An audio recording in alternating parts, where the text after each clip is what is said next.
नमस्कार दोस्तों, आपका शॉर्ट हैंड स्टेनो सक्सेस में स्वागत है।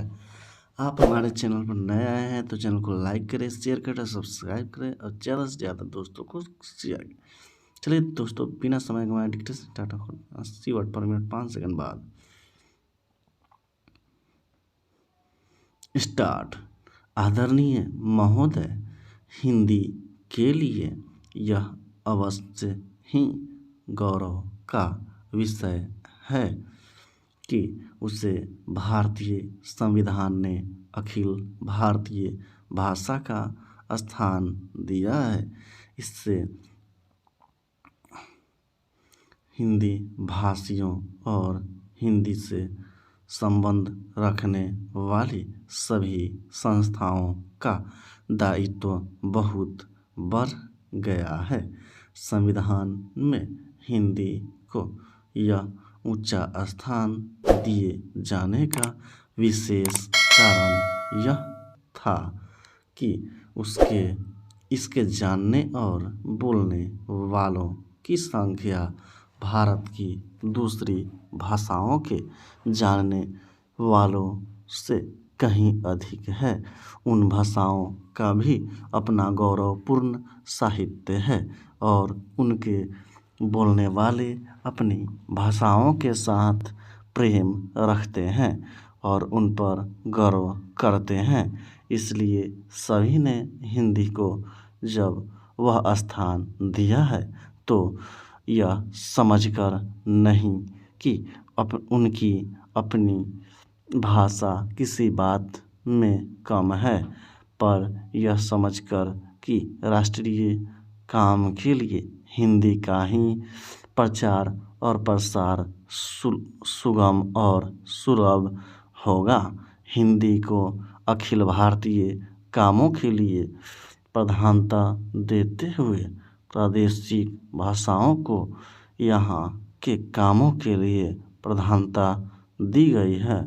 इसलिए यह अनिवार्य है कि यहाँ जहाँ हिंदी का प्रचार हो वहाँ प्रादेशिक कामों के लिए स्थानीय भाषाओं को भी प्रोत्साहन दिया जाए और वे अपने सीमित क्षेत्र में अपना काम सुचारू रूप से करें। शायद यह कहना भी अनुचित न होगा कि हिंदी भाषी राज्यों में तो हिंदी का वही स्थान होगा जो किसी भी प्रादेशिक भाषा का उसके अपने राज्य में, पर अन्य भाषा भाषी राज्यों में सीमित काम और अखिल भारतीय क्षेत्र में प्रायः सभी काम हिंदी द्वारा किए जाएंगे।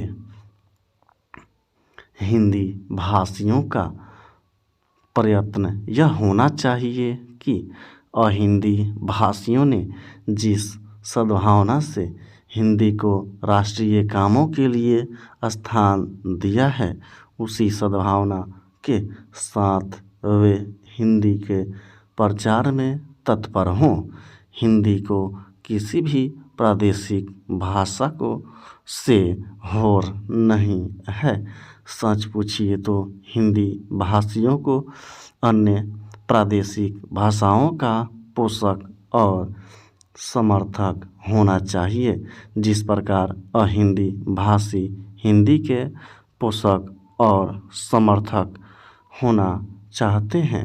हिंदी भाषियों के व्यवहार और आचरण से यदि कहीं भूल से भी यह आभासित हुआ कि हिंदी अन्य सभी भाषाओं से अधिक समृद्ध, अधिक परिपुष्ट साहित्य वाली या प्राचीन तथा नवीन विचारों और भावों को व्यक्त करने में अधिक शक्तिशाली भाषा है और इसलिए इसको अधिकार है कि अखिल भारतीय राष्ट्रीय कामों के लिए यह राष्ट्रभाषा मानी जाए, तो इसका फल यह होगा कि अन्य भाषाभाषी हिंदी के प्रति ईर्ष्या करने लगेंगे और जो संविधान चाहता है वह काम पूरा नहीं हो सकेगा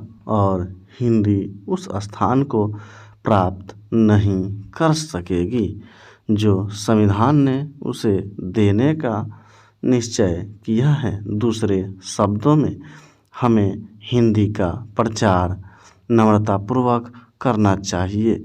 मुझे यह कहते हुए बड़ा हर्ष होता है कि इस दिशा में नागरिक प्रचारिणी सभा का दृष्टिकोण सदा से व्यापक और उदार रहा है। सभा के पदाधिकारियों तथा कार्यकर्ताओं ने सदा ही अन्य भारतीय भाषाओं का समुचित आदर किया। यह सभा की परंपराओं के अनुकूल ही है कि हीरक जयंती के उपलक्ष्य में यह एक प्रकाशन योजना बनाई गई है। स्टॉप। तो मिलते हैं ऐसे ही किसी नए टॉपिक के साथ, तब तक के लिए जय हिंद जय भारत।